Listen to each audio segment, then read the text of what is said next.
Ang kwentong ito ay hango sa totoong buhay. Mula ito sa isa nating kabayan na itago na lang natin sa pangalang Simeon. Taong 1980, Iloilo. Noong dekada 80, sa pinakabundok na bahagi ng baryo San Jeronimo, may isang matandang lalaki na halos araw-araw binibisita ng mga may karamdaman. Si Lolo Simeon, isang manggagamot. Hindi nakilala mula sa siyensyang pamamaraan, kundi sa karanasan at taimtim na panalangin. Ang bahay niya ay gawa sa kahoy. May bubong na pawid. Nasa gilid ng isang malawak na punong balete. Pero ang hindi alam ng karamihan, si Lolo Simeon ay may kasama sa bahay. Hindi tao, hindi hayop, kung hindi isang duwende. Maliit ang itsura nito na halos kasing liit lang ng galon ng suka, pero sobrang ingay at mahilig sumabat. Siya si Pilo, ang gabay ni Lolo Simeon. Makulit, sulsulero, pero kahit ganon hindi siya iniwan ni Lolo Simeon kahit saan. Ang bango ng sinangag mo Pero mas mabango yung tinapay ni Aling Marta. Wika ni Pilo sabay kindat. Kapag tinapay ang hanap mo, lumipat ka ng bahay. Hindi ako panadero, Pilo. Kahit araw-araw silang nagtatalo, si Pilo ang nagsisilbing mata at tenga ni Lolo Simeon. Siya ang nakakaramdam kung may kakaibang enerhiya at kung may sakit na hindi basta-basta lagnat, kung may pasyenteng galing sa ibang mundo. Isang umaga habang nililinis ni Lolo Simeon ang kanyang mga bote ng langis at ugat ng halaman, biglang may kumatok. Tapa! Lolo Simeon, may dinala po ako. Binuksan ni Lolo Simeon ang pintuan at naroon si Kaiya. Bitbit ang isang batang lalaki na wala na sa sarili. Nangihina pero walang sugat. Malabo ang mga mata pero walang lagnat. Hindi ko na alam ang gagawin. Kahapon naglalaro lang siya. Tapos nung matutulog na biglang nagsimulang manginig. Ngayon halos hindi na makausap. Tinignan ni Lolo Simeon ang bata. Inilagay ang palad sa noo nito, pero hindi naman mainit. Hinaplos ang batok at wala namang bukol, pero may napansin siyang kakaiba. May amoy ang balat ng bata, amoy malamig na abo. Kilala ko ang amoy na yan. Si Bendoy lang ang gumagamit ng ganyang usok sa panggagamot. Wika ni Pilo. Hindi maaari. Matagal nang nawala si Bendoy. Wala sa baryo, oo. Pero hindi ibig sabihin, wala na siya sa mundo. Pag-uusap ng dalawa sa isipan. Tumahimik si Lolo Simeon. Matagal nang hindi sumasagi sa isipan si Tata Bendoy, ang dati niyang kaibigan. Kasamahan sa panggagamot. Pero simula nang mapunta ito sa ibang landas, sa paggamit ng takot at usok sa pagpapagaling, nagkalayo sila. Ang huling balita niya lumipat ito sa kabilang lambak. Nagtayo ng sariling kubo. Nagkakalat ng balita na siya ang tunay na manggagamot. Nang gabing yun, habang tulog ang bata at nagbabantay si Kaiya, lumabas si Lolo Simeon at Pilo sa may puno ng balete. Doon sila palaging nag-uusap ng mas malalim. Aminin mo, ramdam mo rin, di ba? Hindi sakit ang bumabalot sa batang yan, kundi sumpa. Tama ka. Nararamdaman ko rin ang basbas pero hindi mula sa langit. Ibig sabihin may isa pang manggagamot na humawak sa bata. Isa lang ang kilala kong gagawa ng ganito. Si Bendoy. Aba. Kung ganun maganda ka, mamayang gabi magpaparamdam na yon. At parang sinagot ng hangin si Pilo. Biglang bumigat ang simoy ng hangin. Umihip ang hanging may dalang usok. Amoy dahon na sinunog. Halong pulbos ng buto. Sa gitna ng dilim, may lumitaw na figura. Matangkad, payat at may sombrero. May hawak na baston. Ang muka ay kulubot, pero ang mata ay maliwanag. Sa tabi niya ay may nakaupong duwende. Mas malaki kay Pilo at may pulang sombrero. Simeon, ang hangin, hindi mo na kontrolado. Bindoy, hindi lahat ng amoy ay kailangan sundan. Minsan, kailangan din umiwas. Umiwas ka na noon pa, hindi ba? Ngayon nakita mo, umabot din ako sa'yo. Wika ni Sarko, ang duwendeng nasa balikat ni Tata Bentoy. Aba, nandito na naman ang pangit. Parang may bulate sa ipin. Ang mahalaga may ipin. Nagkatinginan si Lolo Simeon at Tata Bendoy. Wala pa mang salita. Ramdam na nila pareho. Kailangan na itong tapusin. Biglang nagdilim ang paligid. Ang lupa sa ilalim nila ay umangat. Ang hangin ay umikot. Isang pabilog na liwanag ang lumitaw sa gitna ng punong balete. Hinigop silang lahat. Nakapasok na sa ibang dimensyon. Lugar ng mga paniniwala. Kung anong sinasabi nagkakatotoo. Kung anong intensyon ay nagkakakulay. Pagdilat ni Lolo Simeon, iba na ang paligid. Walang lupa, walang langit. Parang alapaap na asul na gumagalaw. Dito ang dasal ay nagiging alon at ang galit ay nagiging apoy. Pakiramdam niya ay biglang nawala ang bigat ng katawan. Nasa ere siya, pero hindi nahuhulog. Ang paligid ay parang ulap na may hugis kulay asul, lila at ginto. Ano ba ta? Parang sinawsaw ako sa sapaw ng langit. Baka naman sa sabaw ng utak mo. Ang bawat hakbang nila sa hangin ay lumilikha ng tunog. Hindi paa ang dumadampi kung hindi intensyon. Kung gusto mong lumakad, iisipin mo lang. Kung anong intensyon, yon ang magdidikta kung saan ka dadalhin. Si Lolo Simeon ay hindi nagpadala sa gulo ng kulay. Pumikit siya. Hinawakan ng mutya sa loob ng kwintas. Maliit na pulang alitaptap. Na tila buhay. Ang liwanag nito ay lalong lumakas. Lumutang mula sa dibdib. Nagbigay ng daan sa harapan. Dito tayo magkakaharap, Bendoy. Lumutang din si Tata Bendoy. Tinatapakan ang usok na parang hagdan. Sa bawat kilos niya ang paligid ay tila humihigop ng liwanag. Pinapalitan ng anino. Sa kanyang likod ay si Sarko. Naglalakad na parang hari sa palasyo. Dito, hindi mo ko matatalo sa dasal lang at kung sinong mas malakas ang paniniwala ang siyang mananaig. Hindi ko layunin ang manalo. Ang layunin ko lang, pagalingin ang bata na penerwisyo mo. Kumidlat sa paligid. Lumitaw sa gitna ng espasyo ang anyo ng bata. Makikita ang imahe nito sa isa sa mga ulap. Ang parteng balat nito ay nangingitim ang kulay. Tila unti-unting inaagaw ng anino. Ay, kaya ka ba kabang Bintoy? Bata pa yan. Hindi mo dapat dinadamay sa mga kalokohan mo. Aba, mas mangmang yung naniwala sa liwaliwanag. Umikot ang dalawang duwende sa gitna.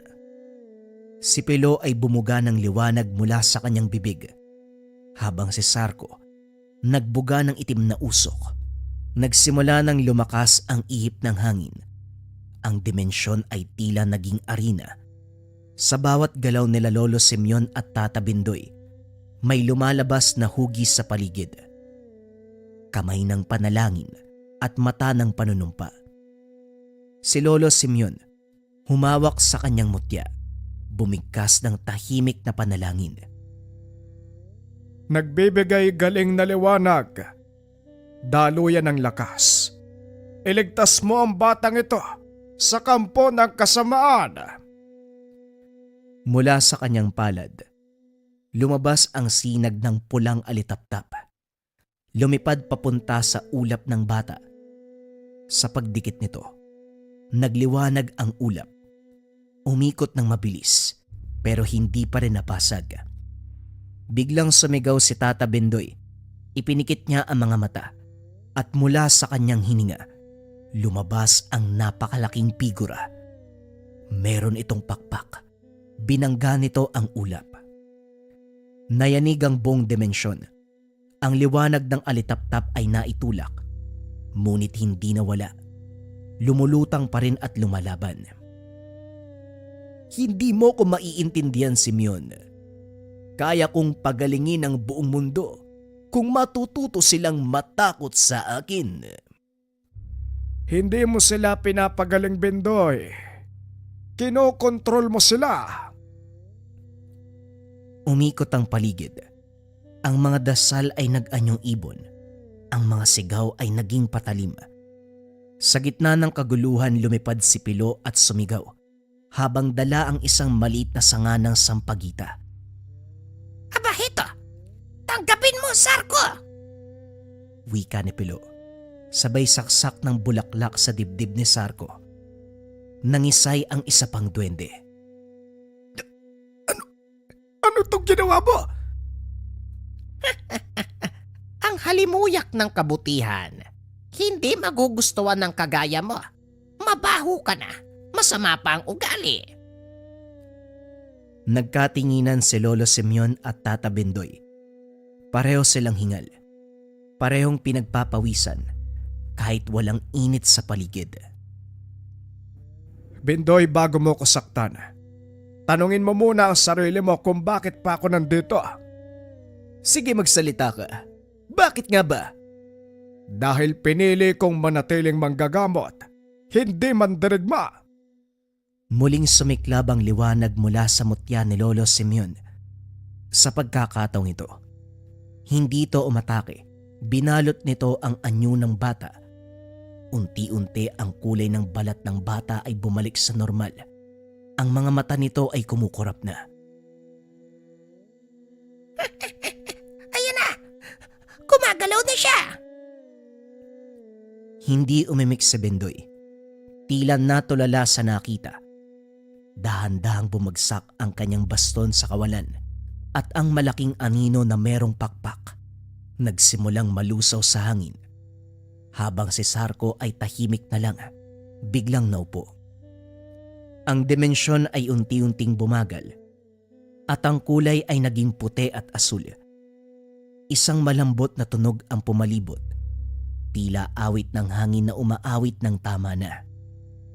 Dumapo ang mutya pabalik sa palad ni Lolo Simeon.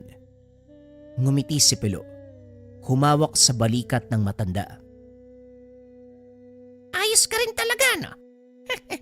Hindi ka pumatol, pero ikaw ang huling nakatayo. Nanatiling nakaupo si Bendoy sa malayo. Hindi nagalit, pero hindi rin masaya na parang isang matandang nagsimula sa mahabang bangungot. Ang buong akala ko, galit ang lunas sa takot. Hindi galit ang lunas, Bendoy, kundi paninindigan, pag-intindi at pagmamahal. Dahan-dahang bumukas ang langit sa itaas. Isang sinag ng liwanag ang bumaba. Hinihila sila pabalik sa kanilang mundo. Bago pa man tuluyang makabalik sa mundo ng tao, tila huminto ang oras sa gitna ng dimensyon. Umikot sa paligid ang liwanag, parang may iniimbita na magbalik tanaw. Napatigil si Lolo Simeon. Tumingin siya sa lupa sa ilalim ng paa at doon nagsimulang magbukas ang isang alaala. Ilang dekada ang lumipas. Sila ni Bendoy noon ay magkaibigan pa. Magkasanib sa panggagamot. Nung mga panong iyon hindi pa sila ginagabayan ng mga duwende. Bata pa si Simeon at si Bindoy ay kaedad niya. Nagsasama sila tuwing may tinatawag sa baryo, nagsasalo ng baon, nagpapalitan ng halamang gamot. Isang araw, may pasyente silang tinulungan. Isang batang babae na tinamaan ng kakaibang sakit. Si Simeon ay gumamit ng tubig at dasal. Si Bindoy, nagtimpla ng sangkap na may halong dugo ng manok. Nang gumaling ang bata, ang tao ay nagpasalamat kay Bindoy, hindi kay Simeon. Doon nagsimulang magbago si Bindoy habang si Simeon nanatili sa liwanag ng dasal at natural na lunas. Si Bindoy ay unti-unting natuto ng mga madaliang paraan. Mas mabilis at epektibo, kaso nga lang may kapalit. Isang gabi, habang magkasamang umiinom ng salabat si Simeon at Bindoy, nagsalita si Bindoy habang pinagmamasdan ang nag-aalab na ilawan. Napansin mo bang mas pinaniniwalaan nila ako dahil merong takot? Kapag may takot, mas sumusunod ang tao. Tama ka naman, mas sumusunod nga, pero hindi gumagaling ng lubos. Hindi lahat kailangang gumaling. Minsan, ang kailangan lang nila ay sumunod. Simula noon, nagkahiwalay sila ng landas. Nang mga sumunod na taon, nawala si Bindoy sa baryo. Matagal na walang narinig na balita tungkol sa kanya. Hanggang sa dumating ang isang araw, nabalitaan ni Simeon na may manggagamot sa kabilang lambak na nagpapagaling daw gamit ang mga anino, usok, at paminsan-minsan sakripisyo ng hayop. Alam niyang si Bindoy ito. Sa unang pagkakataon na nagpakita si Pilo kay Simeon, nasa ilalim ito ng punong balete. Malaki ang bunganga pero may busilak na kalooban. Si Pilo ang unang nagturo sa kanya kung paanong gagamitin ang mutya ng alitaptap na kulay pula. Hindi lang para sa kapangyarihan, kundi para sa pagpapagaling. Ang mutya ay hindi agimat para sa kulo. Para ito sa pagilom nang hindi kayang gamutin ng kamay. Paanong hindi kayang gamutin ng kamay? Kapag ang sugat ay mula sa itim na mahika, trabaho mong pagalingin sila. Bigyan ng pag-asa. Nabalik si Lolo Simeon sa kasalukuyan. Naroon pa rin sila sa dimensyon. Pero patak na lang ng oras ang natitira. Sa likod niya ay tahimik si Bindoy, napapaisip sa mga kaganapan. Bindoy, naaalala mo ba? Isang gabi, umuulan yun eh. Tumulong tayong maghilot ng isang buntis sa kabilang bundok. Dalawa tayong nagbantay. Hawak mo yung lampara, tapos ako yung humihilot. Naaalala ko, kaibigan. Pinatay ko yung ilaw noon dahil gusto ko na ako ang tignan ng ina kapag dumilat siya. Pero hindi siya tumingin sa atin. Tumingin siya sa anak niya. Tahimik ang paligid. Si Pelo at Sarko ay hindi kumikibo. Sa unang pagkakataon, si Sarko ay hindi nagsalita. Nakayuko lang siya habang kumakamot sa lupa ng dimensyon. Hindi ko lang sinabi sa'yo, Bindoy. Pero nung una mo kong nakita may galit sa loob mo. Ako ang umaalingaw-ngaw na galit na yun. Ibig sabihin, ako pa rin. Hindi ko yun ginawa. Ikaw ang pumili. Sinang-ayunan ko lang ang pagpapasya mo. Lalong lumamig ang paligid. Ang kulay ng dimensyon ay naging mapusyaw na bughaw. At ang anyo ng bata sa bula ay tuluyan ng bumalik sa normal. Tila handa nang bumalik sa kanyang katawan. Mukhang tapos na. Tumango si Lolo Simeon. Hindi siya lumaban para manalo. Lumaban siya para maalaala at hilumin.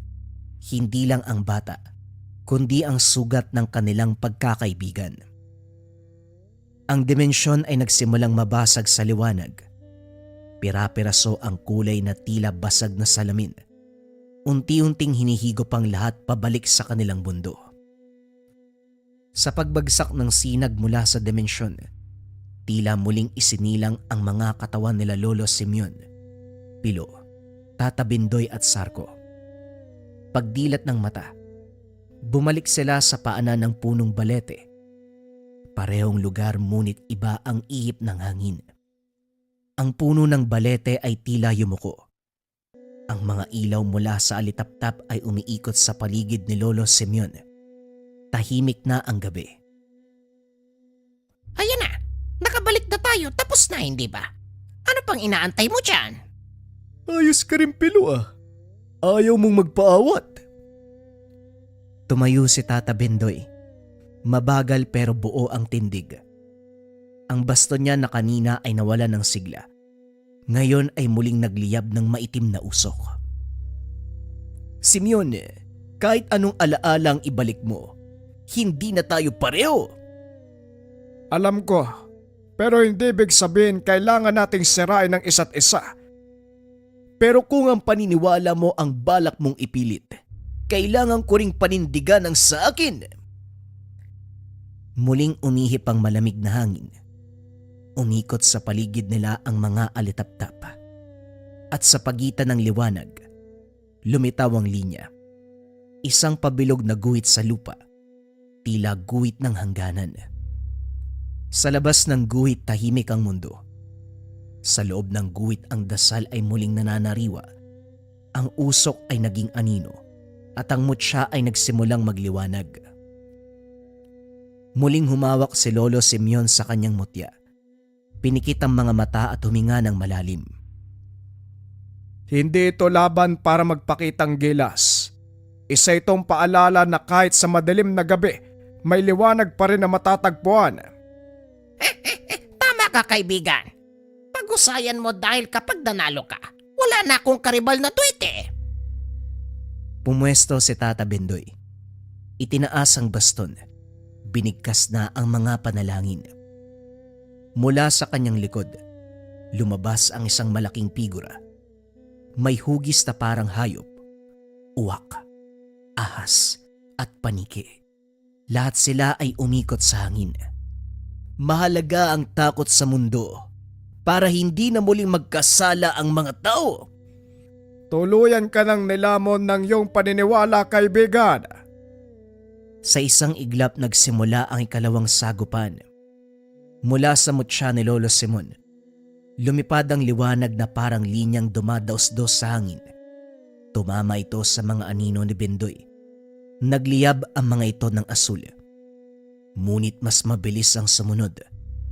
Bumuga si Bindoy ng makapal na ulap ng anino na lumamon sa paligid. Hindi makita ni Lolo Simeon ang lugar. Wala siyang ibang nararamdaman kung hindi bigat. Parang pinupunit ang loob ng dibdib niya. Tandaan mo, kaibigan. Hindi sa lahat ng oras kailangan ng lakas. Linaw ng isipan. Yan ang mahalaga. Huminga si Lolo Simeon, hindi lamang pagkuha ng hangin mula sa ilong. Pinakalma ang puso't isipan. Kung ang layunin ko ay para sa kabutihan, ilabas mo ang tunay kong lakas. Biglang sumiklab ang mutya ng alitaptap sa dibdib niya.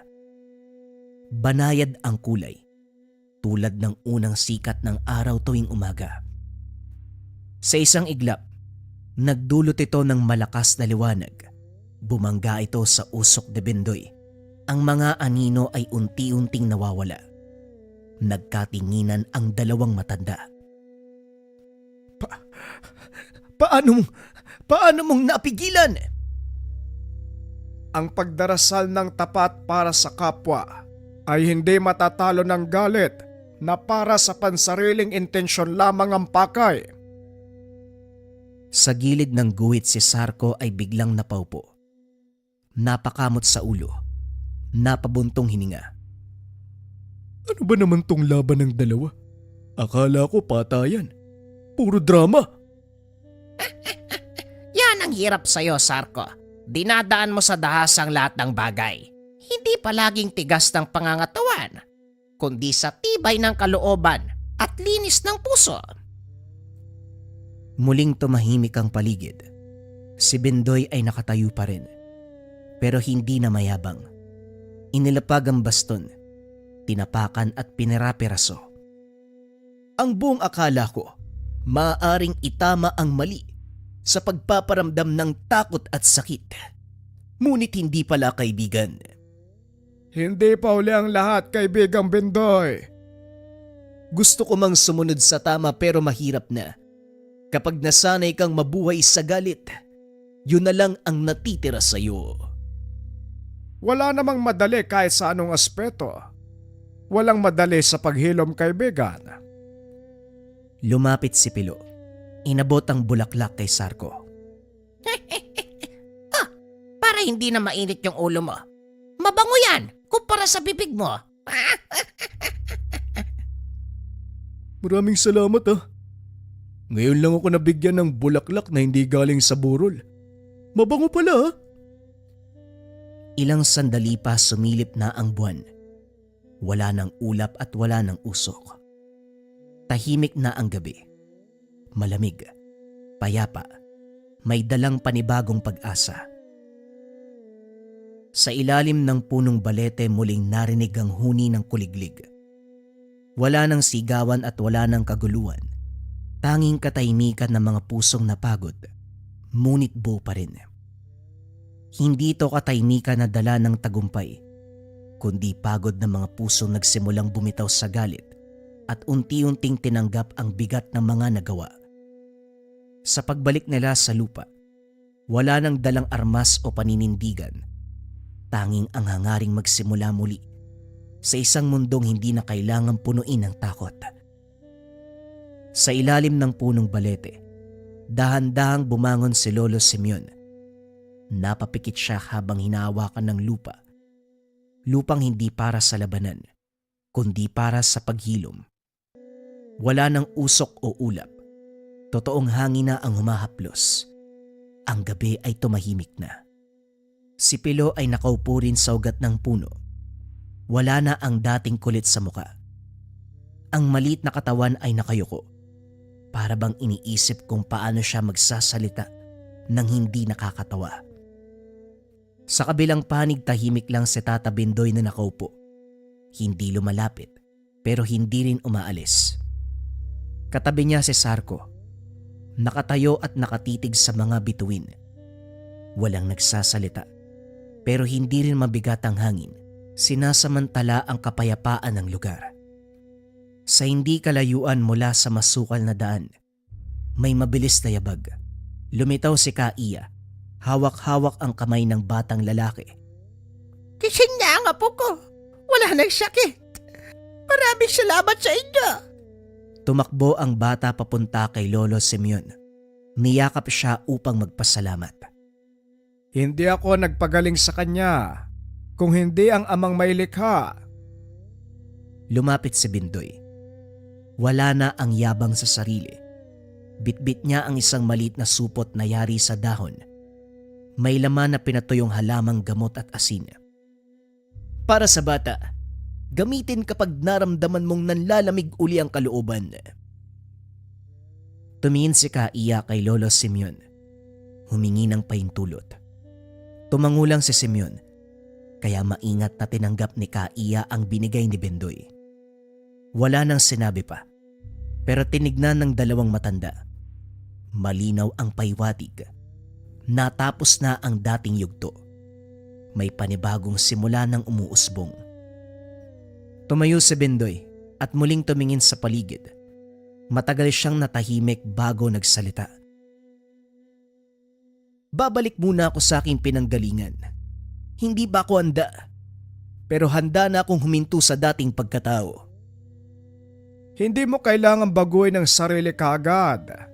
Paminsan, sapat na ako nung kaya mong ibigay sa ngayon. Tumalikod si Bendoy at nagsimulang maglakad. Sumunod naman si Sarko. Hindi masigla pero hindi rin nagrereklamo.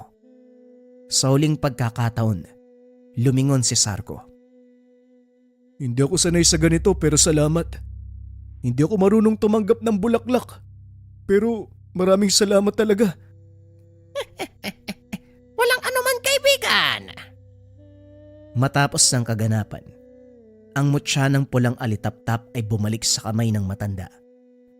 Hindi na kumikislap, pero mainit sa palad. Nakakapagod pala, Lolo. Ang daming laban. Lahat naman tayo may dinadaan ng laban eh. Kailangan mo nga lang matuto. Ay, simula ngayon. Hindi na ako sasagot kagad. Yan ang malaking himala.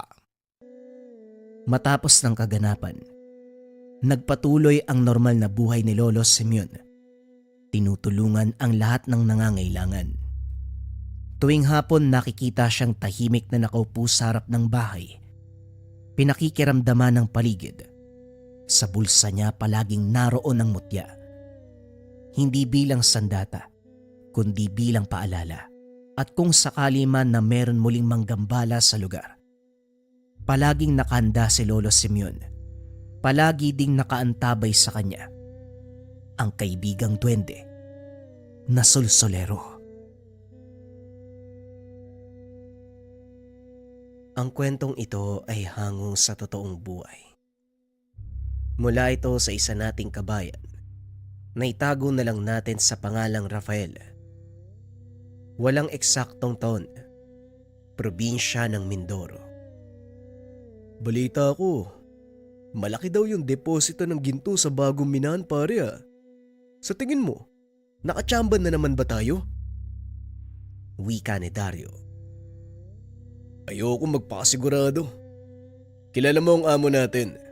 Nung nakaraan nga sa Negros, diba? Malaki din yun. Pero halos hindi pa umabot ng 5% yung pinapamahagi niya sa mga kasama natin. Mabuti na lang malapit tayo sa kanya. Kung hindi, baka nagutom na ang pamilya natin. Oo nga eh. Hindi ba nakukonsensya ang taong yun? Alam mo Dario, ang mga taong nakaiga sa pera, walang pake mga yan kahit sa kalam ng sikmura ng iba. Pasalamat ka na lang. Nabibigyan ka ng swerte kahit papano. Pag-uusap ng magkaibigang Dario at Rafael. Parehong nagtatrabaho sa isang malaking kumpanya ng pagmimina. Pagmamay-ari ito ng isang mayamang negosyante. Tapos ng kursong arkeolohiya. Ngunit pinili magtrabaho bilang mananaliksik sa minahan. Dulot ito ng kahirapan. Mula sa pamilya na magsasaka itong si Rafael na ang tanging ikinabubuhay, pagtatanim ng sibuyas. Sapat lang ang kita upang makaraos sila ng buong panahon bago mag-anihan. Minsan ay nakakapangutang pa ang ama dahil sa gastusin sa pag-aaral ng binata. Gayunpaman, iginapang nito si Rafael hanggang sa makapagtapos. At bilang pagpapasalamat sa mga magulang, nang makapagtapos sa pag-aaral, tinanggap nito ang alok ng isang kumpanya na nakabatay sa kanilang probinsya.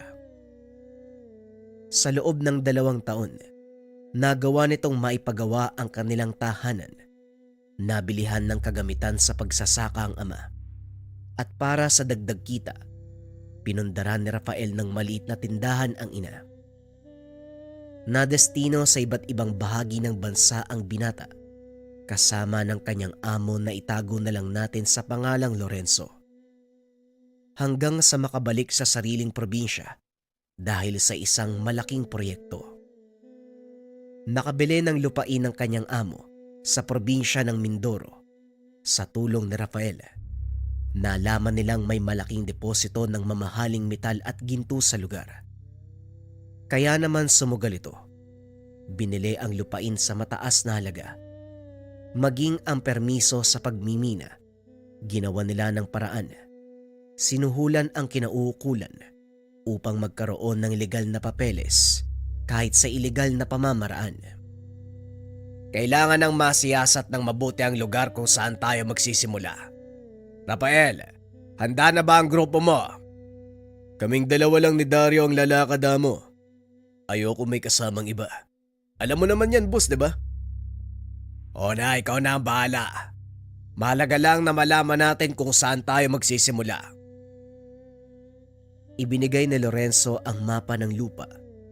Kagad nang umalis sina Dario. Parang gusto ko nang bumalik ah. Napakatarik naman pala ng daan papunta sa lugar. Kung alam ko lang na ganito yung dadaanan, hindi na sana ako sumama.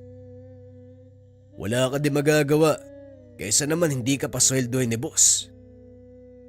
Ay naku kung sabagay. Pero sigurado ka ba? May deposito ng ginto doon sa itaas? Tama ka Dario, at hindi lang sa itaas, kung hindi sa buong lupain. Halika na, hanapin natin ang kuwebang ito. Posibleng may pasukan para makapunta sa aktual na deposito. Napalunok ng laway si Dario dahil mahigit 50 ektarya ang lupaing iyon na sumasakop sa isang buong bundok at sa maliit na pamayanan ng mga katutubong mangyan. Hindi naman kaya tayo magkaroon ng problema sa mga katutubong nakatira sa bahaging to? Tanong ni Dario habang nakaturo sa mapa. Nang mga sandaling iyon, nakatayo sila sa pinakamataas na bahagi. Tanaw mula sa lugar na iyon ang kabuuan ng nasasakupang lupain. Tinignan ni Rafael ang marka sa mapa. Hinanap ito sa paligid. Hindi na halos makita ang tanawin dahil sa kapal ng ulap na bumabalot sa bandang ibaba. Ngunit mabilis na natukoy ni Rafael ang kinaroroonan ng maliit na pamayanan sa pamamagitan ng kanyang kompas. Yan ang aalamin natin. Halika, punta natin ang nayon. Malapit lang yan kung nasaan tayo ngayon. Wika ni Rafael. Ngunit hindi sang-ayon si Dario. Teka lang Rafael. Baka mamaya katayin tayo ng mga yan eh. Huwag na lang kaya. Ano ka ba naman? Anong kakatayin? Hoy Dario, ilang katutubo na ang nakaharap natin. Hindi ba may mga rebelde pa nga? Nadukot pa nga tayo noon sa Kandoni. Ano kinakatakot mo ngayon? Yun na nga. Hanga din ako sa lakas ng lobo pare. Ilang beses na tayong nalagay sa peligro pero hindi ka pa rin tumitigil. Nasaan ba napunta ang atay mo? Bakit naman ako matatakot? Alam mo Dario, may paniniwala ako kasabihan, kapag oras mo na, oras mo na. Kahit ilang batalyon pa ang karapin mo, kung hindi ka pa kukunin na mailikha, walang makakapatay sa'yo. Pero kung panahon mo na, hindi na ituloy ng binata ang sasabihin. Biglang lumipad ang palaso mula sa kung saan. Tumusok ito sa puno. Sinasabi ko na nga ba bumalik na tayo Rafael. Huwag kang maingay. Manatili ka lang sa kinakatayuan mo. Huwag kang gagawa ng kahit anong ikakagalit nila. Nababaliw ka na ba? Naglalakad na nga lang tayo papasok sa kanilang lugar. Tapos may lumipad pa na ganyan. Paano kaya kung… Hanggang dyan lang kayo. Subukan niyong gumalaw. Ang ikalawang palaso, tatama sa ulo niyo. Inikot na Rafael ang tingin sa paligid. Hinanap ang kinaroroonan ng pumana. Nakita niya ito na nakatago sa makapal na dayami. Ngunit hindi nagpahalata ang binata na nakita niya ito. Inikot pa ang tingin sa paligid para siguraduhin na wala itong kasama. Nang matiyak na walang ibang tao sa lugar, itinaas ni Rafael ang kamay. Sinabihan si Goryo na sumunod sa ginagawa niya. Itaas mo lang ang kamay mo. Huwag kang gagalaw. Ako nang bahala. Lagi mo namang sinasabi yan Pero wala pa din, napapahamak pa din tayo Nanginginig sa takot si Dario. Halos maihina sa salawal. Ngunit para kay Rafael, karaniwang sitwasyon ang nangyayari. Makailang beses nang nalagay sa panganib ang buhay ng binata dahil sa kanyang trabaho. Kaso nga lang palagi itong nakakalusot. Maya-maya pa, lumabas ang taong pumana sa kanila. Nakita ni Rafael, isa itong binatang katutubo. Matipuno ang katawan na ang tanging suot ay pantalon.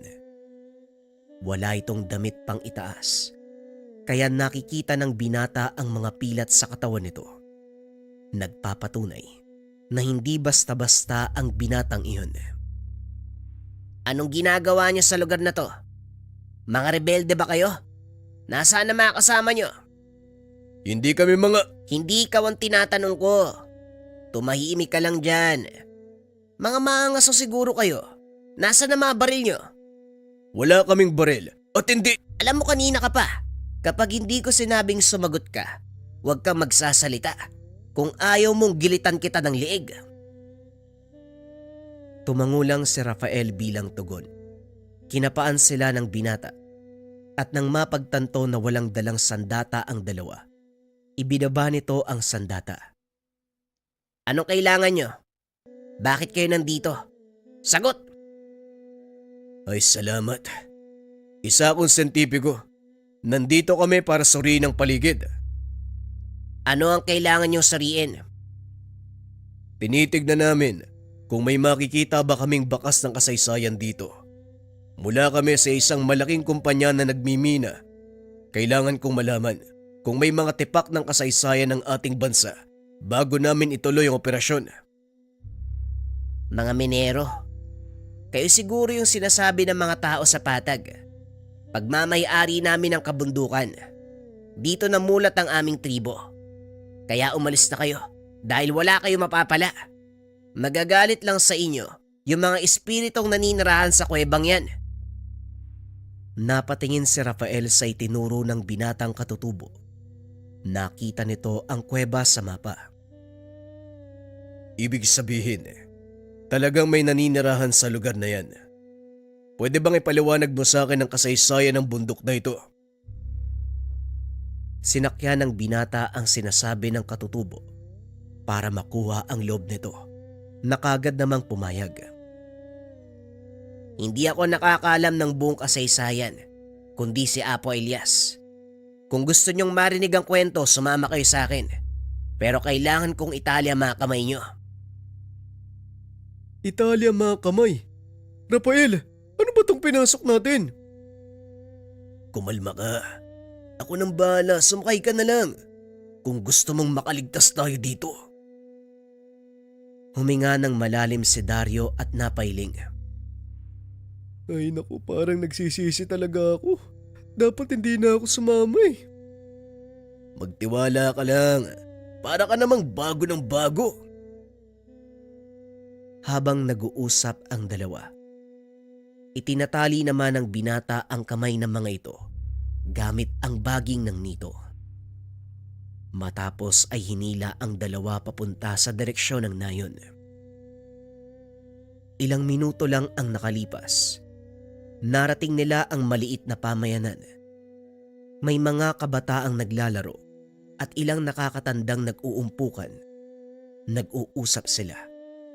Habang ang kababaihan naglilinis ng palay na binabayo at ang mga kalalakian nagkakatay ng kanilang mga nahuling hayop. Naman, sino yung mga kasama mo? Wika ng isa sa mga katutubo.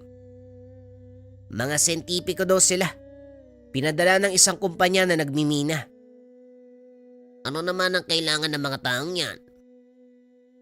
Alam mo na yon, pero gusto daw nilang makausap si Apo Elias. Nagpapahinga ang apo. Hindi siya maaaring istorbohin. Sabihan mo mga kasama mo mag-intay. At pwede bang kalagan mo sila? Baka isipin ng mga yan nakakatayin natin sila dito. Masama na nga ang trato sa atin ng patag. Huwag mo nang palalain. Sinisiguro ko lang na wala silang gagawin sa akin habang papunta kami dito. Hindi ko sila kilala. Mamaya bigla na lang akong hampasin eh. Sige na, kalagan mo na ang mga yan. Dalin mo dun sa kubong yun oh. Bigyan ng makakain at maiinom. Opo Manong Rene, pasensya na ho kayo. Dinala ni Nomar ang dalawa sa kubong itinuro ng isang katutubo. Hinainan ng makakain. O diba? Hindi naman sila ganong kasama eh. Mukhang masarap ang kamuting kahoy na to ah. Wika ni Rafael. Sabay dampot ng isang perasong kamote. Nang makagat ito, nagkunwaring nalasa ng binata para asarin si Dario. Rafael! Tinamaan ng lintik! Sinasabi ko na nga ba gumising ka! Napaka-nervyoso mo talaga. Biro lang. Kumain ka na. Walang laso ng kamote, ang sarap-sarap nga eh. Itong... Talagang baliw ka. Ulitin mo pa yan. Tutuluyan na kita. Habang kumakain ang dalawa, kinakausap naman na mga kasama ang binatang nagdala sa kanila. Panay ang lingon nito kay Rafael habang may kung anong tinuturo sa paligid. Maya-maya ay lumapit sa kanila si Nomar. Nomar ang pangalan mo, hindi ba? Pwede bang malaman kung ano ang pinag-uusapan nyo? Wala naman. Ipinapaliwanag ko lang sa kanila kung saan ko kayo nakita. Halika na. Mukhang gising na si Apo Elias. Lumabas ng kubo ang mga ito. Nagpunta sa isang katabing dampa. Doon ay nakita nila ang isang matandang katutubo na halos sumasayad na sa lupa ang balbas at puting buhok. Anong kailangan ng mga tagapatag sa aming kabundukan? Naparito po kami para siyasatin ang paligid. Kung meron kaming tatamaang mga pamayanan at mga lugar na maaaring magtala ng kasaysayan ng bansa. Kasaysayan ng bansa. Ang dinig ko kay Nomar, nagtatrabaho kayo sa isang malaking kumpanya ng minahan. Hindi kaya dahil sa ginto kung bakit kayo nandito? Yun po ang trabaho namin.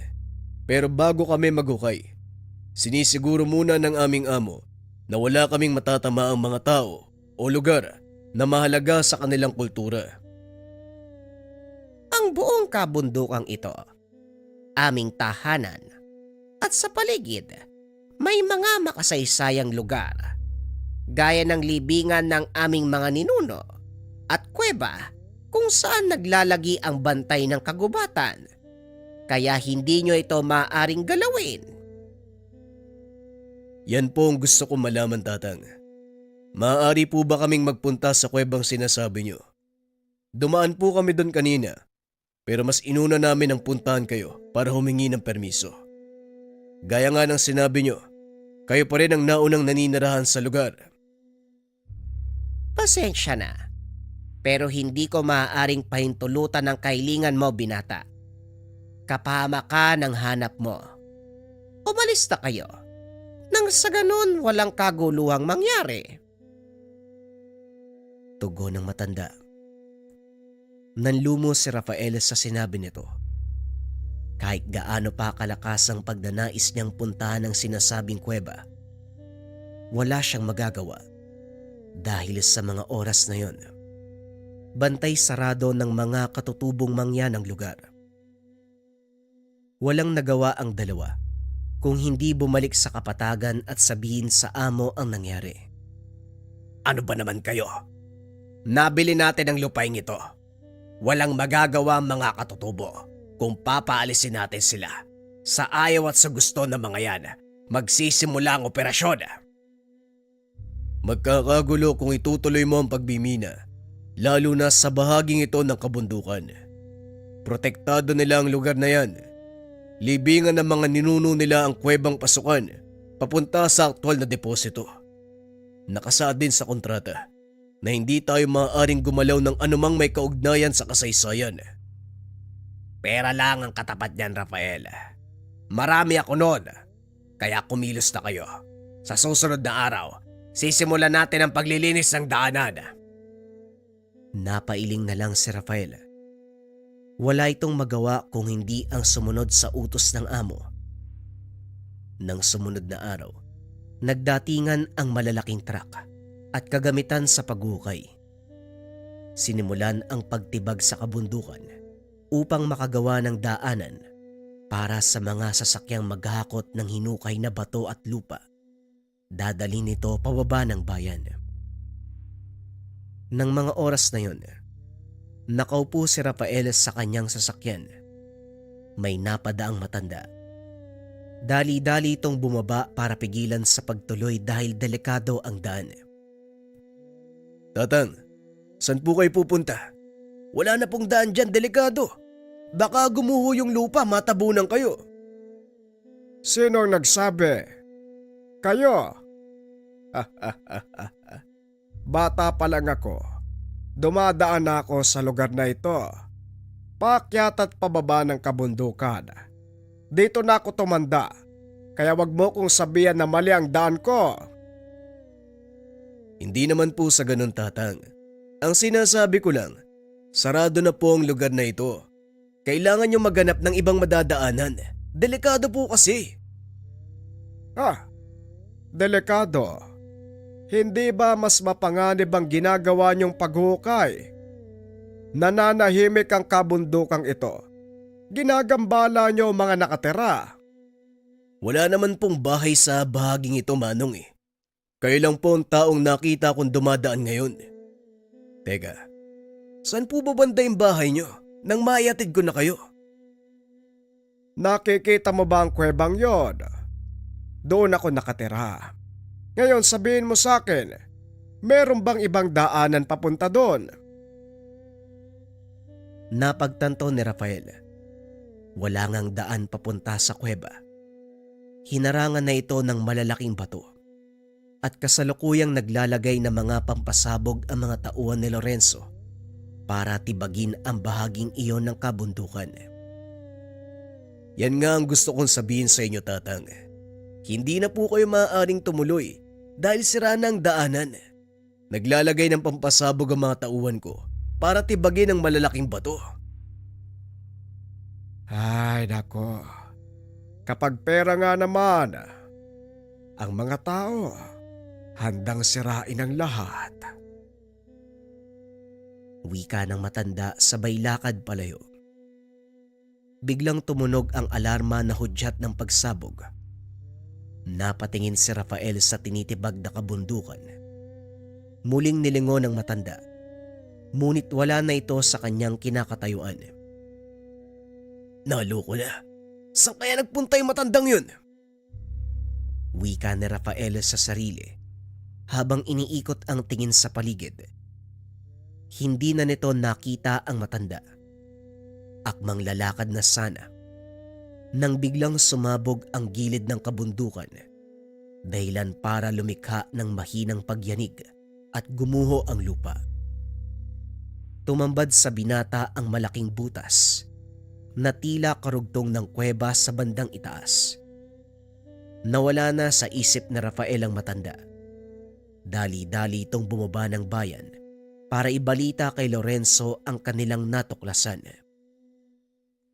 Magaling. Tama lang ang iniisip ko. Sabihan mo mga taong linisin na ang paligid. Gumawa ng daan papasok. Sisimulan na natin ang pagmimina. Hinanda ng mga tauhan ang kagamitan sa paghukay. Maging ang ilang ilaw ay kasama na rin. Hapon na ng mga sandaling iyon, kaya medyo madilim sa paligid. Gamit ang mga generator, pinailawan nila ang lugar. Tuloy-tuloy ang paghukay hanggang sa makagawa ang mga ito ng malawak na daanan papasok sa loob ng kuweba. Naroon si Lorenzo ng mga oras na yun. Hindi mabura ang ngiti nito sa muka nang makita ang ilang palatandaan ng ginto mula sa mga perasong natibag sa bundok. Hindi masasayang ang pagod at pera ko sa lugar na ito, Rafael. Yan ang siguradong mangyayari. Sabihan ng mga tao, magpahinga na muna. Bukas natin itutuloy ang paghukay. Siguraduhin walang makakapasok sa lugar. Mas maganda siguro, manatili kayo ni Dario dito. Nang sa ganon may magbabantay sa mga tauhan natin. Mahirap na, baka malusutan tayo. Ako na ang bahala. Kukuha lang ako ng mga kailangan sa bayan at babalik din kagad. Ipapaiwan ko na lang muna si Dario upang tignan ang mga nagtatrabaho. Tugon ni Rafael. Sumabay ito sa amo pababa ng kabundukan. Nang makarating sa kapatagan, Kinuha lang nito ang ilang kagamitan. Bumalik na rin sa minahan. Habang nasa daan, tumirik ang sinasakyan ng binata. Ano ba naman yan? Bakit ngayon ka pa talaga nagloko? Wala pa namang tao dito. Ang layo ko pa sa bayan, no? Wika ni Rafael habang tinitignan ang makina ng sasakyan. Halos mapatalon sa gulat si Rafael nang biglang may nagsalita sa kanyang tabi. Oh, mukhang may sira ang sasakyan mo. Anak ng tatang naman. Bakit bigla ka nalang sumusulpot? Pasensya ka na kung nagulat kita. Napadaan ako eh. Nakita kitang huminto. Nagtaka si Rafael. Wala itong napansin na naglalakad sa gilid ng kalsada bago pa tumirik ang sasakyan. Saan po kayo nang galing, tatang? Wala naman akong nakitang tao kanina. Tumawa ang matanda. Tinapik siya sa balikat. Biglang nakaramdam ng pagbigat ng katawan ng binata hanggang sa nawalan ito ng malay. Ilang minuto nagising ang binata. Napansing nasa loob siya ng kuweba na tanging sulo ang nagsisilbing ilaw. Gising ka na pala. Pasensya ka na sa bahay ko ha.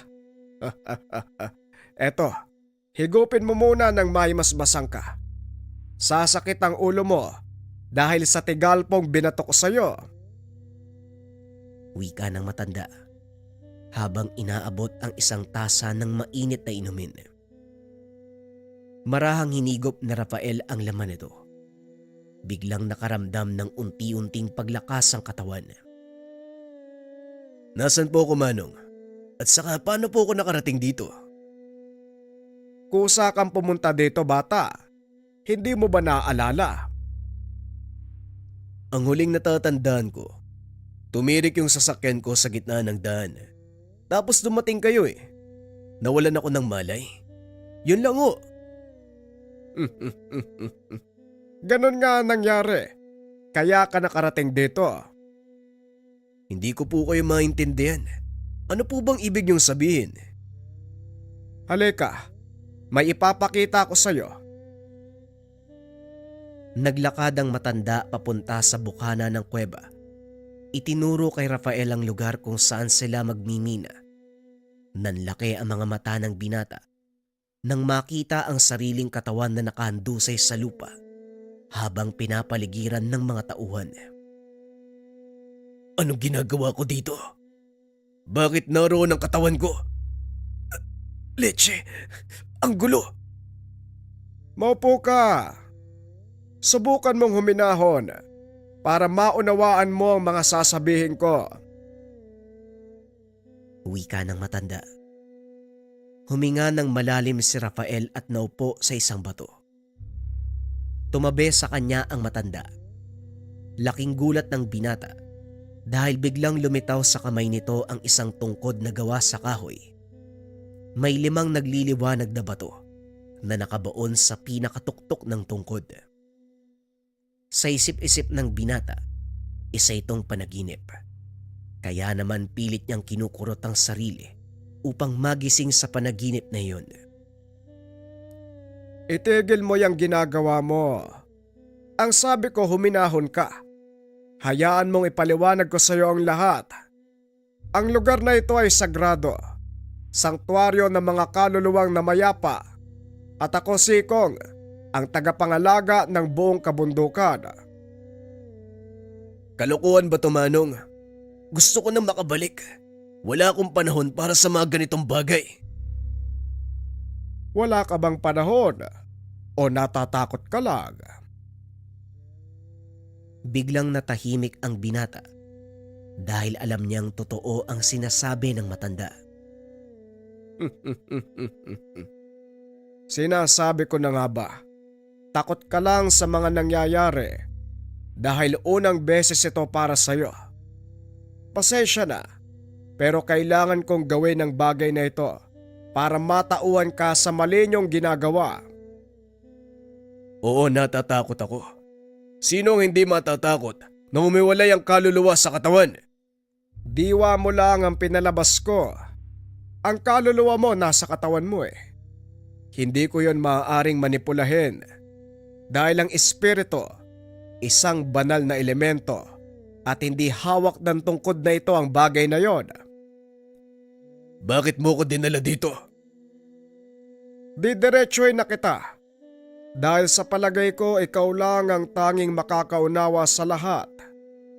Ang lugar na ito ay sagrado, kanlungan ng mga kaluluwang hindi matahimik dahil sa mga nagdaang karahasan ng pangaalipin at pangaapi.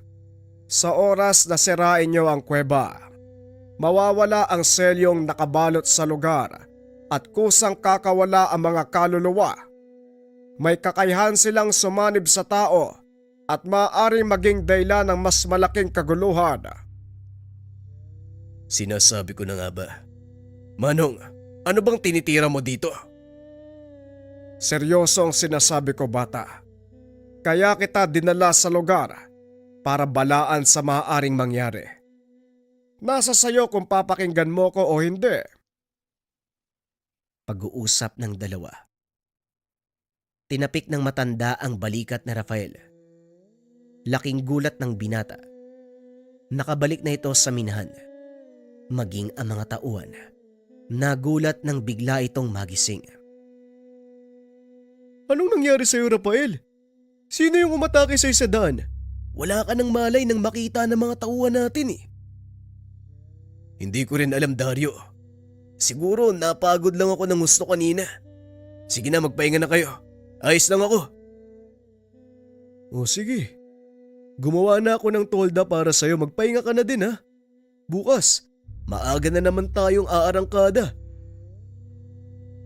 Habang nakahiga sa duyan, pilit na iniisip na Rafael ang sinabi ng matanda. Kinabukasan nagpaalam ito kay Dario na aalis. Ngunit hindi sinabi. Pupuntahan niya si Mang Elias sa nayon ng mga katutubo. Inaasahan nitong magagalit ang matanda dahil sa kabila ng pagtutol ng mga katutubo, ipinagpatuloy nila ang pagmimina. Sa bukana pa lang ng nayon, sinalubong na ito ng mga tao para itaboy. May ilan pang nagbato ng mga sibat. Itigil nyo yan. Hindi tayo marahas na tao. Hayaan mo siyang makapasok para maipaliwanag ang kanyang panig. Yan po ang sadya ko dito. Pero bago ang lahat, nais kong humingi ng kapatawaran. Dahil sa kabila ng pagtutol nyo, ipinagpatuloy pa rin ng amo ko ang pagbimina. Pasensya na ho. Wala akong magawa eh. Pumasok ka, binata. Sa loob tayo mag-usap. Sinasabi ko na nga ba eh, hindi ka mapagkakatiwalaan. Dapat noon palang tinuluyan na kita eh. Numar, tumigil ka.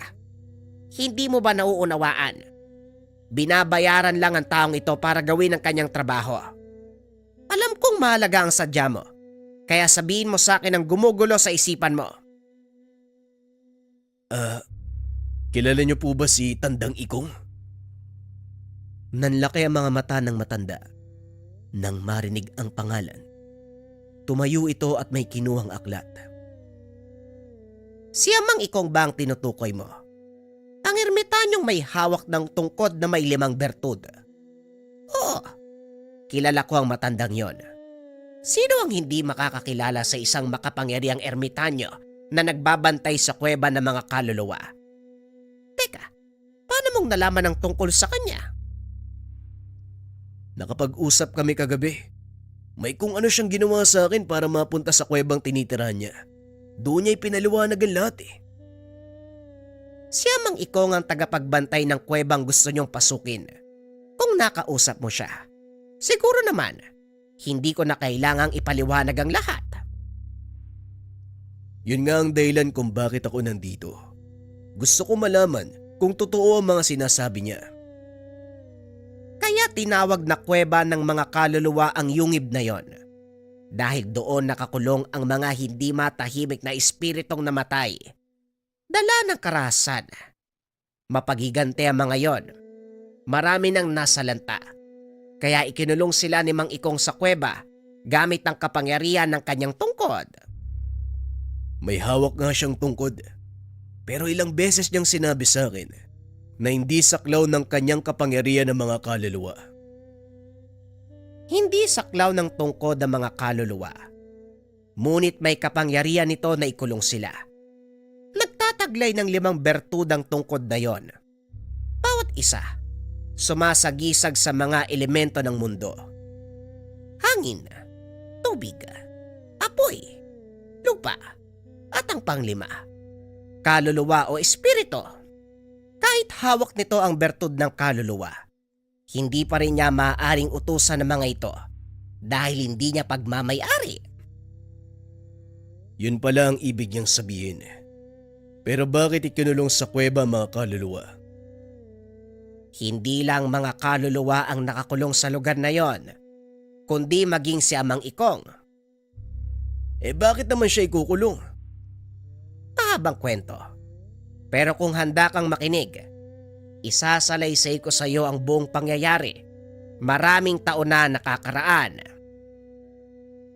Aatras tayo ng maraming taon.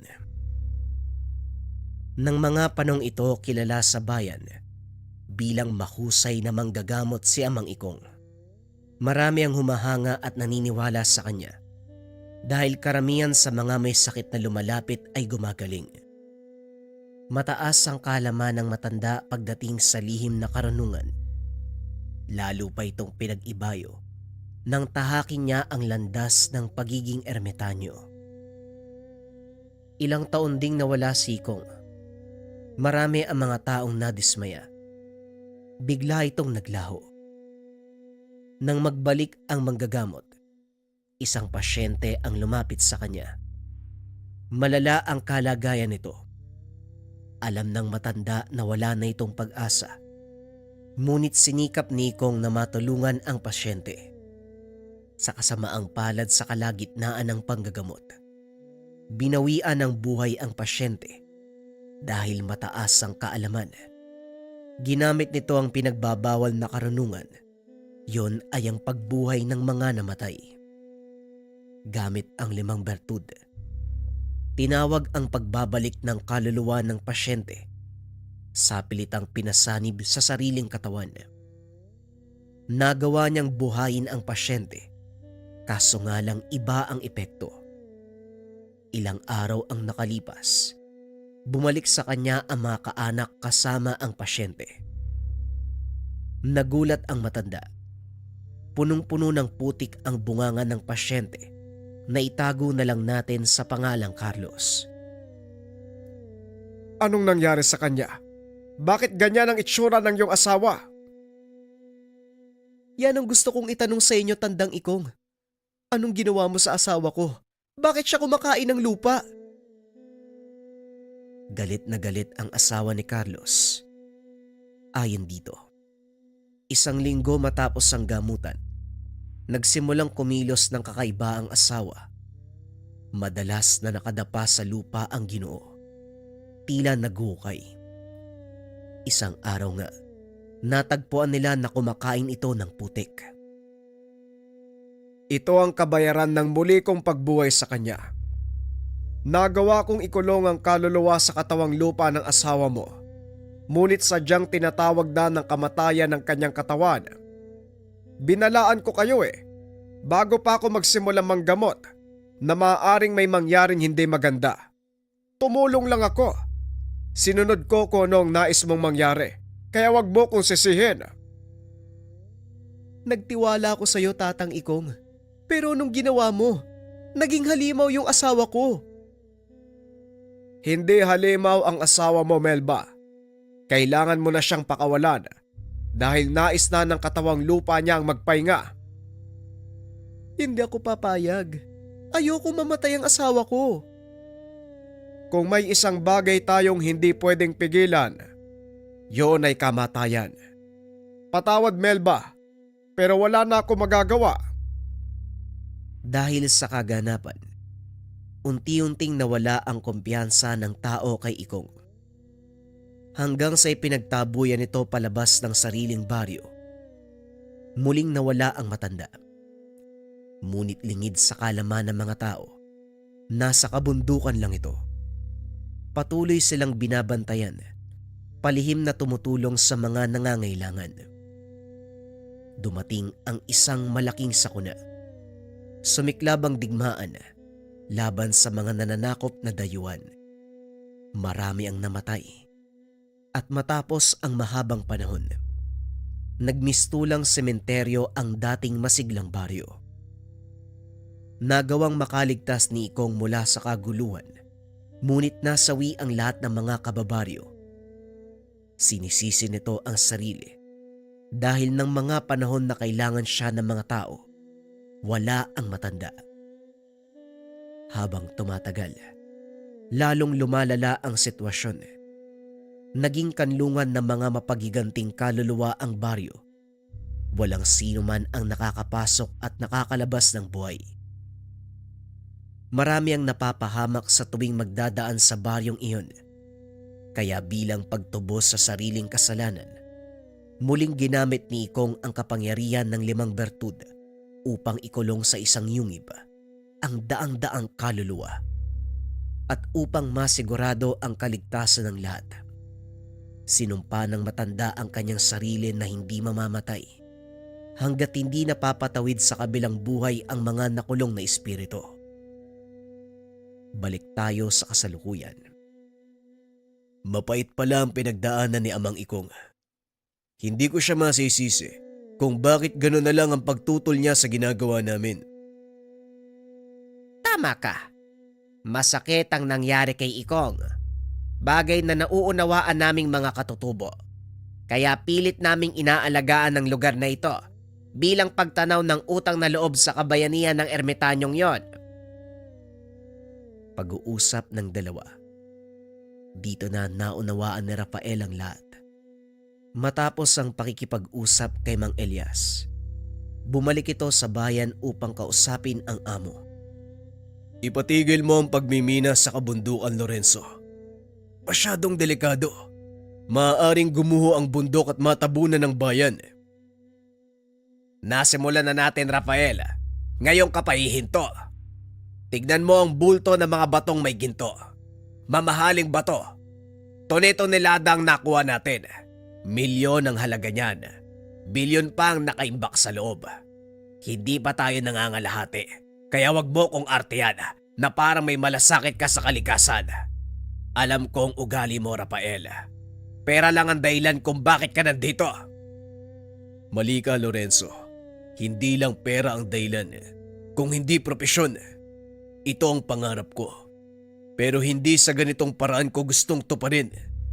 Hindi lang isang tao ang maaapakan natin at mapapahamak. Pagmasdan mo ang kinaroroonan ng bayan, paalang ng bundok ang kinalalagyan nito. Sa oras na bumuhos ang malakas na ulan, guguho ang bahaging nakarap sa atin at siguradong sa bayan babagsak. Kaya nga bilisan niyo ang pag-ukay dahil ayokong abutan tayo ng tag-ulan. Ayokong akong sisihin sa pagkamatay na maraming tao. Kahit kailan talaga, wala kang puso, Lorenzo. Kayamanan lang ang pinahahalagahan mo. Pera lang ang importante sa'yo. Ipokrito ka, Rafael. Sabihin mo yan sa mga taong hindi ka kilala. Dahil ako, alam na alam ko ang bituka mo. Wala kang pinagkaiba sa akin. Aminin ko totoo ang sinabi mo. Minsan ko hinangad na yumaman, pero hindi sa ganitong paraan. Pasensya na, Lorenzo. Ngunit labas ako sa anumang gulong pinapasok mo. Damay ka na, Rafael. Baka nakalimutan mo. Ikaw ang nag-aproba ng pagbimina. Nakapirma ka sa mga dokumento. At sisiguraduhin ko na ikaw ang madidiin kung sakaling magkaroon ng aberya. Dahil sa sinabi ni Lorenzo, hindi napigilan ni Dario ang sarili. Sinuntok niya ito at nagulat si Rafael dahil naroon pala ang kaibigan. Talagang walang yakang tao ka, no? Ilang pamilya at baryo na ang nasa lantas sa kasakiman mo. Alam mo ba ang bagay na yon? Siyempre hindi. Wala ka namang pakialam eh. Noon ayoko maniwala sa mga naririnig ko. Pero ngayon naiintindihan ko na kung bakit galit na galit sa'yo mga tao dito sa lugar namin. Ikaw ang dahilan ng pagkamatay ng maraming tao dahil sa pagkalason. Anong sinasabi mo? Anong pagkalason? Humahalo sa tubig inumin ang kemikal na ginagamit mo sa pagmimina. Hindi deposito ng ginto ang nasa ilalim ng kuweba kung hindi bukal na pinagkukunan ng tubig inumin ng mga tao dito sa bayan. Wika ni Dario, sabay bato ng papeles. Hindi sinasadyang naiabot ang mga ito kay Dario ng isang kawani ng kagawaran ng kalusugan. Noong nakaraang araw, nagsagawa sila ng inspeksyon sa lugar at napag-alaman na ang sanhi ng pagkalason mula sa kemikal na kung tawagin ay mercury. Sa mga hindi nakakalam, isa itong uri ng kemikal o malambot na metal natutunaw sa temperatura ng katawan ng tao. Ginagamit ito para pagbukirin ang ginto sa lupang dinidikitan. At sa oras na umalo sa pagkain o inumin, maaaring magdulot ng pagkalason na kadalasang nauuwi sa kamatayan. Kaso nga lang kahit ano pa ang sabihin ng dalawa, baliwala kay Lorenzo. Nagawa pa nitong tumawa, punitin ang papel na ibinigay ni Dario. Gaya ng sinabi ko, marami akong pera at kaya kong tapalan ang mga mata ng batas upang maabsuelto. Kayo, anong magagawa niyo? Tignan natin kung magagamit mo ang pera mo pagdating ng panahon. Tayo na, Dario. Wala na tayong papel dito. Tandaan mo, Rafael, kahit saan ka magpunta, damay ka na sa gulong ito. Matapos ang pag-uusap, dali-daling bumalik si Rafael sa nayon ng mga katutubo. Sinabi ang kaganapan. Walang kaluluwa ang amo niyo. Siguradong isusumpa siya ng mga espirito sa kagubatan. Gusto ko pong humingi ng tawad sa inyo, Manong Elias. Dahil sa kabila ng pagtutol nyo, hinayaan kong ipagpatuloy ang pagmimina. Wala kang dapat ihingi ng tawad. Nabulagan ka sa maling paniniwala. Naging bunga lang ito ng maling desisyon. Ang kailangan nating gawin, ang maagapan ng paparating na sakuna. Kailangan kong makausap si Amang Ikong. Magbabaka sakali ako may magagawa siya. Huh? Sino si Amang Ikong? Basta magtiwala ka lang. Maiwan ka dito. Tulungan mo si Namang Elias sa kung ano man ang mga gagawin. Dali-daling umalis ang binata, papunta doon sa yungib kung nasaan si Amang Ikong. Nakita niya ang matanda na nakatayo sa bunganga ng kuweba habang pinagmamasdan ang mga makinaryang patuloy sa operasyon sa paghakot ng natibag na lupa. Napakasakit sa tenga ng ingay ng ginigiling na bato. Kailan ba titigil ang pagmimina? Hindi po hihinto si Lorenzo hanggat hindi siya napapatikim ng matinding leksyon. Patawad po kung hindi ako nakinig sa inyo. Ngayon napagtanto ko kung ano ang aking pagkakamali. Sa wakas, nagising ka. Ngayon sabihin mo sa akin kung ano ang gusto mong gawin ko.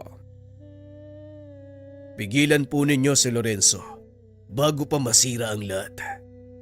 Alam ko na meron kang kakayahan na gawin ang bagay na yon. Narinig ko ang kwento nyo. Naniniwala ako. Hulaan ko. Ang matandang pinuno ng mga mangya na nagsabi sa'yo, hindi ba? Opo. Si Mang Elias nga nagsabi sa akin. Matabil talaga yung dila na mag-aaral ko. O siya, kumilos na tayo. Mahaba pa ang araw para sa atin. Matapos ang pag-uusap, bumaba si na Rafael sa minhan. Nakita ni Lorenzo ang binata na kasama si Amang Ikong. Wala itong alam sa kakayahan ng matanda, kaya ininsulto niya ito. Yan bang magiging padrino mo? Anong magagawa niyan? Kaya ka bang iligtas ang matanda sa pagkakakulong? Hindi ko tatakasan ang kasalanan ko. Hindi niya ako kayang iligtas sa batas. Pero kaya niyang iligtas ang buong bayan mula sa pagkawasak dahil sa mga gahamang kagaya mo. Ano ba siya, Diyos? Diwata? Nagpapatawa ka. Huwag mong sayangin ang oras ko. Tama nga naman. Hindi mo dapat sayangin ang nalalabing oras mo sa mundong ito. Anong sinasabi mo, tanda? Ang sabi ko, masyado kang mabunganga. Ikinumpas ng matanda ang hawak na tungkod. Nagliparan ang malalaking trak na kargado ng lupa, maging ang malalaking bato. Nagulat si Lorenzo sa nangyari. Nagtakbuhan ang mga tao nang makita ang kaganapan. Lalo pang nataranta ang lahat nang itusok ni Mang Ikong ang tungkod sa lupa dahil lumikha ito ng malakas na pagyanig. Nagliparan ang mga bato, tumama sa malaking makina na ginagamit sa pagbimina.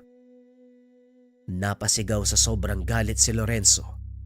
Hindi to makapaniwala na may ganong kakayahan ng matanda. Ngayon, Lorenzo, alam mo na kung ano ang kayang gawin ng padrino ko. May sa demonyong matandang yan. Ikaw naman, Rafael, walang yaka. Wala kang utang na loob. Kung hindi dahil sa pera ko, wala ka sa kinalalagyan mo. Hindi yun dahil sa pera mo, kundi dahil sa pagsisikap ko.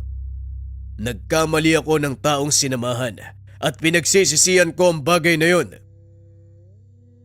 Maraming buhay ang nawala dahil sa kasakiman mo. Kung ano ang inutang, yun din ang magiging kabayaran. Nilingon ni Rafael si Amang Ikong. Nakita na itinaas ang tungkod. Biglang nilamon ng lupa si Lorenzo hanggang sa tuluyan nitong naglaho. Unti-unting humupa ang alikabok at huminahon ang paligid. Sa wakas, natapos na rin ang kaguluhan. Hindi pa tapos. Tignan mo ang kalangitan. Paparating ang malakas na ulan. Kailangan nating umalis dito kung ayaw mong matabunan. Dali-daling umalis ang dalawa sa lugar. Sakto lang na nakarating sila sa mataas na bahagi. Rumagasa ang magkahalong putik at tubig pababa ng kabundukan. Papunta sa bayan ng Baha. Huli na para ilikas sa mga tao. Huli na para ilikas sa mga tao. Pero hindi pa uli para pigilan ang daluyong na yan. Nakalimutan mo yata ang kwento sa'yo ni Elias. Itinaas ni Ikong ang kanyang tungkod. Nag-usal ng mga engkantasyon. Ilang beses niya itong inulit. Laking gulat ni Rafael dahil unti-unting lumihis ang baha papunta sa ilog. Ibang klase. Parang nanonood ako ng pelikula.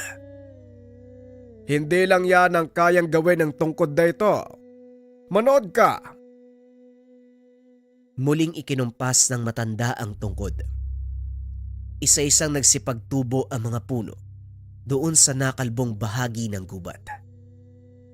Ngunit lingid sa kalaman ni Rafael na may mas malaking problema pa silang kinakarap. Habang nakaupo ang dalawa sa harap ng yungib, umalingaw-ngaw ang malakas na iyakan. Napatayo si Amang Ikong dahil alam nito kung ano ang pinanggagalingan ng mga boses. Naloko na. Mukhang nabasag ang selyo ng yungib. Anong ibig mong sabihin namang? Makakawala ang mga kaluluwa na ikinulong ko. Hindi ito maaari. Isang beses ko lang maaaring gawin ng ganong ritual.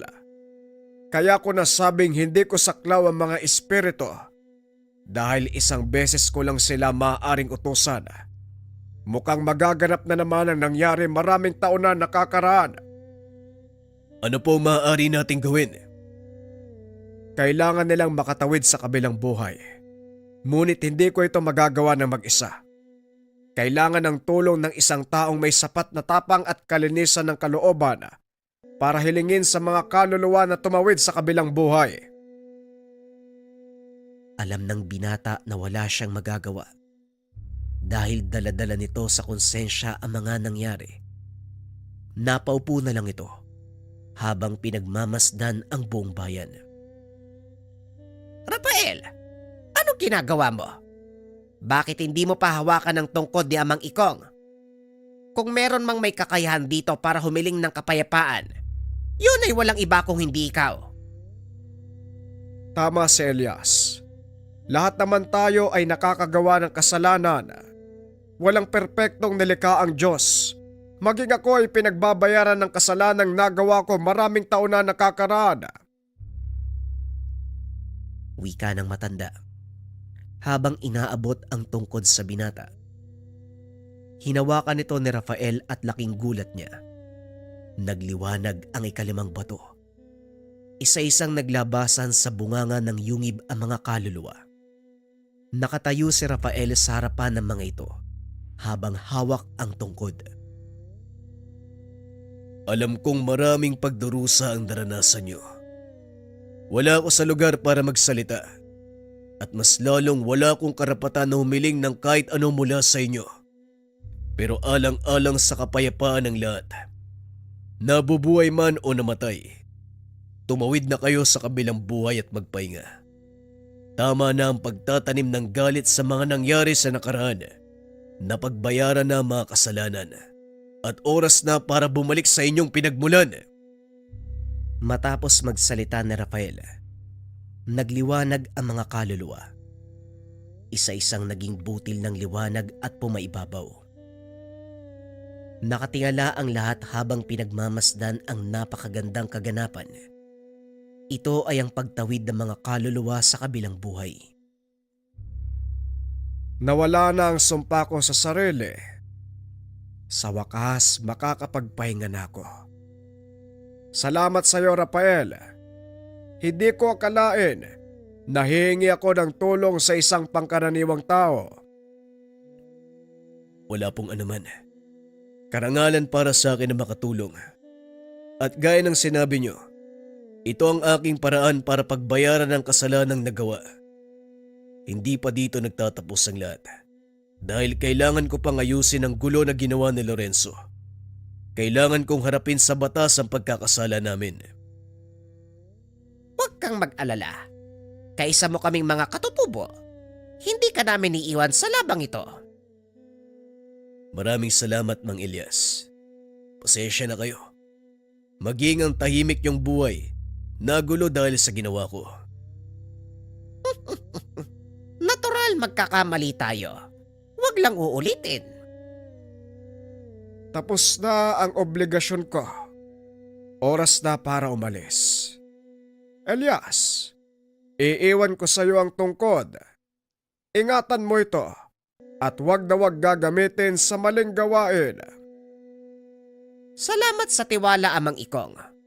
Hindi ko po kayo bibikuin. Unti-unting nagliwanag ang katawan ni Amang Ikong. Dahan-dahang sumama sa hangin. Sa wakas, nakapagpahinga na ang kawawang matanda. Ngayong payapa na ang kanyang kaluluwa. Halika na. Marami pa tayong kailangang ayusin. Wika namang Elias. Bago sila tuluyang umalis, itinaas ng matanda ang tungkod. Yumanig ang paligid. Natakpan ang mga hukay na gawa ng pagmimina. Unti-unting tumubo ang mga puno. Nanumbalik sa dati ang anyo ng kagubatan. Hindi makapaniwala si Rafael sa mga nasasaksiyan. Maging si Dario hindi mawari sa sarili kung nananaginip ba o totoo ang nasasaksiyan. Matapos ang kakaibang kaganapan, hinarap ni Rafael ang suliranin ng pamahalaang bayan at sa tulong ng mga katutubong mangyan na tumestigo, napawalang sala si Rafael Naibalik sa binata ang lisensya bilang arkeologo at nagpatuloy sa kanyang gawain. Ngayong wala ka na sa pagmimina, anong balak mo? Siguro po ay pagpapatuloy ko ang pagsasaliksik. Magsisimula ako sa lugar na ito. Gusto ko matuklasan ko nung meron dito eh. Hindi ako nagkaroon ng pagkakataong malaman kung ano ang nasa loob ng yungib na yan. Pero syempre, sa paintulot mo. Walang problema. Sasamahan ka din Umar. Siya ang magiging gabay niyo papasok sa yungib. Kabisado ng batang ito ang pasikot-sikot. Maraming salamat, Manong. Ikaw, Dario, anong balak mo? Siguro, sasama na lang sa'yo. Walang malaking pera dito ha. Hilig ko lang to. Sa palagay mo, hindi pa ba sapat ang mga to? Nanlaki ang mga mata ni Rafael nang ipakita ni Dario ang napakaraming diamante. Teka, saan mo nakuha yan? Naipon ko to nung sinusubukan namin yung loob ng yungib. Natuklasan ko dati palang singawan ng bulkan ng lugar eh. 1,000 taon na'y nakakaraan. Kung ganon, maaaring may matuklasan tayong kakaiba sa loob. Magdadagdag sa kasalukuyang kaalaman natin tungkol sa mundo. Yan ang gusto ko marinig. Ika nga sa kasabihan, minsan ang pangarap ay hindi nangangailangan ng malaking halaga. Nasa tao ito kung paano niya tutuparin ang mga minimithi. Ang sabi nga ng mga taong magtatagumpay, hindi dapat bilangin ang mga bagay na nawala habang naglalakbay ka. Ang mahalaga kung ano ang mapupulot mong aral habang umuusad ka sa buhay na iyong hinahangad. Dahil habang buhay mo tong pangahawakan ang iyong mga karanasan. Sa paglipas ng mga taon nagretiro si Rafael, ngunit ipinagpatuloy ang kanyang trabaho sa pamamagitan ng pagsusulat ng mga libro at artikulo ng mga sikat na magasin sa buong mundo. Hindi lubos inakala ni Rafael na magkakaroon ng ganong karanasan. Nagkaroon ng pagkakataong makilala ang mga kakaibang tao at higit sa lahat, namulat sa katotohanan na hindi kayamanan ang pinakamahalagang bagay sa mundo. Sa mga katulad ni Rafael, walang silbi ang ginto at pilak. Ang mas mahalaga sa kanila, ang kasaysayan sa likod ng pagkabuo nito.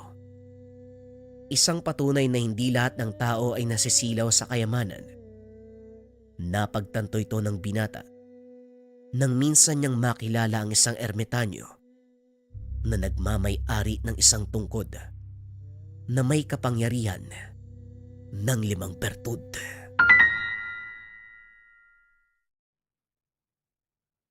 Ang kwentong ito ay hango sa